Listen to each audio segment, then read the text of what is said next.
Hey guys, it's Dean. This is 5 minutes for hip flexibility for 2025. No yoga experience or flexibility required. Just do your best, follow along. Try to do this workout consistently, and you'll notice hips improving with time. So for this first position, right leg forward, take a big step back with your left foot. Go ahead and release your left knee to the ground. If you don't have blocks, that's okay. The blocks can be helpful to make this more relaxed. Also, if you notice that it's difficult to place your knee on the ground, this is where a knee pad can come in helpful. If you don't have a knee pad, just put a sweatshirt or some sort of pillow underneath that knee.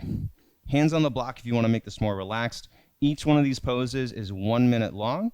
You're welcome to hold the poses longer. You can press pause, or you can do this on your own from memory if you do this enough. So take a deep breath in.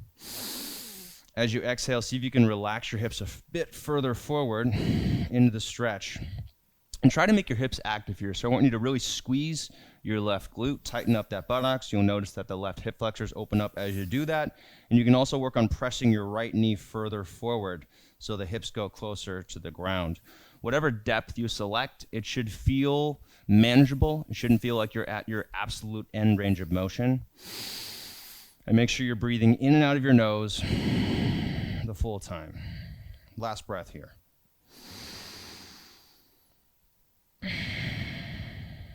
And go ahead and release. Switching sides, left leg forward, right leg back. I also like to tuck the toes. That can also be helpful for your ankle and feet flexibility. If you don't tuck your toes that much, if you wear a lot of dress shoes, really helpful, important for you guys. Knee is going to be over the ankle in the front foot. If it passes the heel, that's fine. If it passes the ankle, that's totally fine. Make sure that you're tightening through your right glute now with that right leg back. You'll notice that the right hip flexors open up as you do that. You can rest your hands on the blocks if you want a more relaxed stretch here, or you can bring your hands to your thigh to make it a little more intense, or even the arms up if you want to make it a little bit more intense. Just depends on what feels good for you at the moment. If it's the morning, if you're just warming up, maybe relaxed on the blocks is a good way to go. If you want a bit more energy, bringing your arms up is always a good idea. As you hold the pose for longer, you'll notice that you can go deeper into it. So try to use your breathing to go deeper into it. Using the exhale to go deeper, using your inhale to reestablish height and good technique. Last breath here.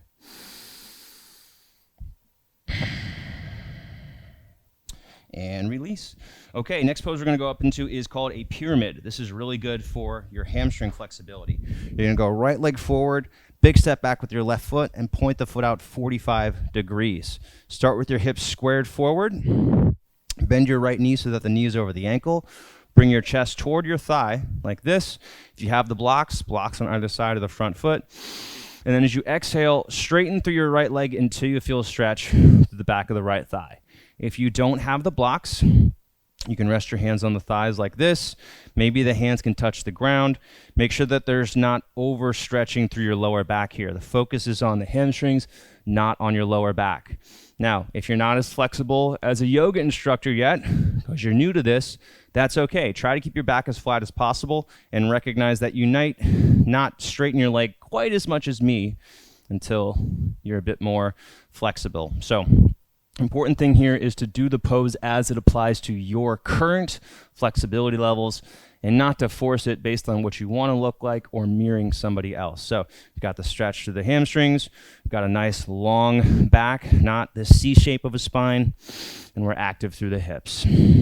All right, go ahead and switch sides. Remember, 1 minute per pose. I'm trying to keep this to 5 minutes so it's a bit manageable with your schedule. Knee over the ankle in the left foot to start. Bring the chest forward. Think about kind of draping it over the thigh if possible. And then straightening through that left leg until you feel a stretch to the back of the left thigh. You can use the blocks. There's not too many tools in yoga, so if you have your blocks, your strap, and a mat, you're pretty good. The knee pad is also helpful. Blocks are helpful if you are new or inflexible. It's going to help you do the poses better for your current flexibility levels. It also helps with making sure you have proper technique, a little bit of support. And I use the blocks myself, and I'm pretty good at this stuff. So it is a prop to help improve your practice. Breathing in and out of the nose here. Think about lengthening the back of the thigh. Keep your abs engaged. See if you can keep your hips engaged. The more active you are through your body, the more muscle engagement, the better this is going to be. The more lasting improvements you'll notice in your flexibility. Working on active mobility, not just passive stretching. Try to remember to breathe, slow, controlled, in and out of the nose. One more breath here.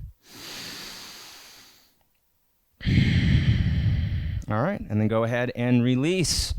Last pose here, coming into a goddess or horse pose. I call it Hakka. You're going to turn your toes out about 45 degrees. If you were to do this in a normal yoga class, they'd have you turn your feet out all the way, but since we are inflexible dudes, turn your feet out 45 degrees. Sit your butt down, and we're just going to go to side like this. Try to keep your chest back. See if you can reach your tailbone down. So you want your lower back long, not arched like this. And working on opening up the inner thighs, but also building strength through your hips and your lower body. Arms come out in front of you like this, and we're gonna hold here for about 30 more seconds. Guys, I wanna say thank you for joining me for this workout. Remember, you can do this every day, so subscribe, don't miss out on future videos. Leave a comment if you have some feedback. Like the video if you found it helpful, and if you wanna do the first video from this 5-minute series, go ahead and click over my shoulder when we're done with this pose. I'll see you guys on the next video.